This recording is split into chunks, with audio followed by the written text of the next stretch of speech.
and WNST.net. So good to be back in the chair here doing some live radio this week after my week off last week. Appreciate everybody tuning in to all of our greatest hits over the course of time and some of our best conversations. We'll get back after with some rock and roll later on this summer. And if you're following along on our Twitter, Facebook, LinkedIn, Snapchat, Instagram, anywhere you are, you can always email me, nasty@WNST.net. Birds and the Red Sox all week long. We got the Stanley Cup Finals as well as the NBA Finals in progress. I got a guy here that comments and writes and links on lots of stuff at Omnisport via Sporting News. You can follow his journey out on Twitter as well at Ron_Clements. We welcome NFL reporter since 2009 back onto the program. We welcome Ron Clements. What's going on, Ron? How's life in Charlotte down there in the land of Sporting News and all of your partners at Omnisport? Well, trying to diversify things with the downtime in the NFL a little bit, although you got OTAs going on still. So 31 places. We're in Baltimore, Ron. We don't have OTAs this week. One of the stranger stories and probably one of the stranger punishments that the league has had to mete out, which was putting on pads for 5 minutes. Everyone's watching now, aren't they? Yeah, they really are, and that's kind of a counterproductive punishment because you don't want guys to get hurt, and part of OTAs is developing that conditioning for the season. But it's what the NFL chose to do. A lot of what the NFL doesn't make a lot of sense, but I guess the Ravens really don't have a choice but to accept it. Yeah, one of the things you wrote about this week, and my wife's now a 2-time leukemia survivor, just went back to work this week, and so we're always sort of on radar for cancer stories because literally they're everywhere. You had a great story down in Carolina, and I love the headline. It said, they bend the padded OTA rules. A 7-year-old child and the cancer patient came out and put the pads on. That was a wonderful story you shared out there at Sporting News. Thanks. That was really cool. This kid, his name's Parker Coward. I don't believe he's any relation to Colin, but yeah, he shadowed Greg Olson during OTAs, and this kid was in full football garb, shoulder pads, a helmet, and the whole nine. He even wore some gloves, and the Panthers had some fun with that, and the kid was diagnosed with a brain tumor last November. This is a Make-A-Wish Foundation thing, and just hope that kid pulls through. You just wish him nothing but the best. Yeah, Olsen's such a great guy. He came in for the Ed Block Awards last year, and we really enjoyed his company as well. I mean, you live down there in Carolina. How is that whole off-season gone there on the back end of such a thud and such a disappointment out in the Bay Area? I think the hangover's still there a little bit. It's really hard to tell, just when you've got limited exposure to these guys in June. But I think that loss is going to stick with them for quite a while because you go 15-1, you expect to win the Super Bowl, and that didn't happen for them. And I'm pretty sure that's going to drive them all of 2016. Well, it kind of reminds me of the Seattle situation last year where they clearly were the better team. They should have won the Super Bowl. They did not win the Super Bowl. And in the end, they had to come back and prove something. For Carolina, they were the best team last year. I don't think there's any doubt about that throughout the course of the year. They looked invincible right on up until they saw that Denver defense out there.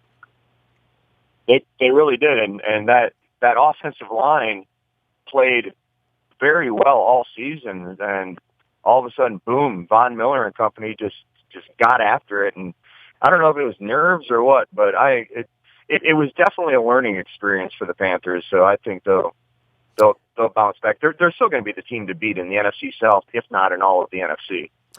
Ron Clements joining us here from Sporting News. You can follow his journey out on Twitter at Ron_Clements. He's been covering the NFL, but also covers a whole bunch of other stuff here in the offseason. And one of them was the Jennie Finch story that kind of came in under radar if you weren't in the baseball world, seeing that out on ESPN and MLB Network. Yeah, that was kind of neat. It was announced back in March. Cheer League. Paul O'Neill was a guest manager for the Bluefish. But the one thing that stands out here is that Jennie Finch is the first woman to ever be a guest manager. And, hey, she won her professional debut. Well, baseball's a little behind on the curve, right? I mean, they've made such a big deal of this Jessica Mendoza thing, and I think that's wonderful. I mean, Jenny Finch has been circulating now for a decade and a half, ever since she ruled the world of softball. But in the NFL, we have female coaches now, and I've had them on the show, Jen Welter. I mean, baseball feels like it's really far away from that, honestly. Don't forget Becky Hammon in the NBA, too. Sure. And, you're starting to see this in all of sports, where in all of men's sports, I should say, women are becoming more and more integrated into the game. So you've got Amy Trask in the NFL was an executive. And we love having her on the show. She's one of my favorite guests to have on. I like the fact that I think Jessica Mendoza is amazing on ESPN. She the way she breaks down swings and pitches and pitches, it speaks to the layperson, and that's what an analyst is supposed to do. She's awesome, and what Jenny Finch was able to do with the opportunity, she had actually making changes out there and instructing players what to do, and implemented a little small ball, and her team won 3-1. I guess you and everyone else in the fight world has thrown a blog up or a note up about the Mayweather-McGregor thing. I mean, there's so much bluster with Mayweather, who I've had on the program, and I guess he wrote himself, and is a wonder kind on the internet. It's stuff like this that you look at, and it kind of feels like an old WWE gimmick, right? It does, and the old phrase, defecate or get off the pot, right? Right, of course. I mean, make it happen.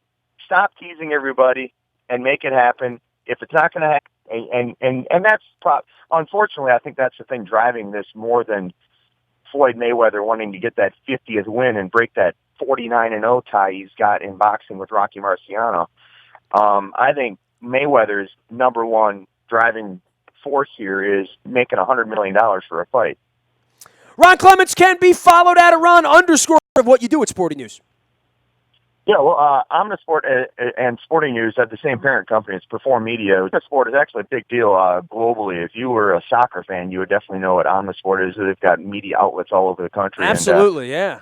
Or not all over the country, all over the world, rather.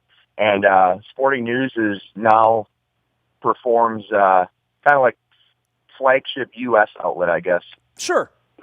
Cool, man. Hey, it was great having you on. Keep up the good work banning OTA sometime soon. I just hope it's not an arrest, Ron, right? Yeah, those are never good in July. Or June. or June, or anytime. Or anytime, absolutely. Hey, great having you on, man. We'll be following your work out at Sporting News and on the Sport too, man. Thanks. You got it. Ron Clements joining us here. Ron _ Clements out on the internet. You can find me in the Bahia Toyota Audio Vault at WNST.net from anywhere in the world by downloading the TuneIn Radio app. Our morning newspaper comes to you at 7 a.m. each and every morning, all brought to you by Planet Fitness and PlanetFitness.com. And last but never least, the WNST Tech Service brought to you by Coons Ford of Security Boulevard. Whenever there's breaking news, it comes to you first. Monitoring the Orioles and the NHL Finals. Yes. We're finally there, and Cleveland might get a parade. Who knew? We are WNST Baltimore, and we never stop talking Baltimore sports.